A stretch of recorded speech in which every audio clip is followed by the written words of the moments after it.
मुजरिम या बेकसूर।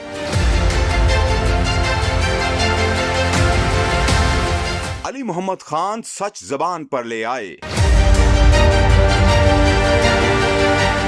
अदालत ने अली मोहम्मद की इस्तेदा मान ली। इन दिनों मुल्क भर में जलाओ घेराव और अलमनाक सानहा 9 मई में मुलव्विस शरपसंद अनासिर के खिलाफ सख्त कानूनी कार्रवाई का सिलसिला जारी है। ख्याल रहे कि तहरीक इंसाफ के एहतजाजी कारकुनान की संगीन गलती के बाइस PTI की सीनियर क़यादत भी इस भड़कती आग की लपेट में आ चुकी है, जिसके पेश नजर तहरीक इंसाफ की सीनियर क़यादत को भी कोर्ट और कचहरी में पेशियों का सामना करना पड़ रहा है। मीडिया रिपोर्ट्स के मुताबिक मर्दान की इंसदाद दहशत गर्दी की अदालत ने साबिक वजीर ममलकत और तहरीक इंसाफ के सीनियर रहनुमा अली मोहम्मद खान को रिहा करने का हुक्म दे दिया। अदालती फैसले में कहा गया है कि अली मोहम्मद खान के खिलाफ कोई और मुकदमा नहीं तो उन्हें रिहा कर दिया जाए। दूसरी जानिब अली मोहम्मद खान का भी दो टोक अल्फाज में कहना है कि वो बेगुनाह हैं और तहरीक इंसाफ रहनुमा ने दावा करते हुए कहा कि वो 9 मई के रोज मर्दान में मौजूद नहीं थे। वाज़ेह रहे कि PTI रहनुमा को इंसदाद दहशत गर्दी की अदालत से रिहाई मिलने के बाद एक मर्तबा फिर एंटी करप्शन पुलिस ने गिरफ्तार कर लिया है।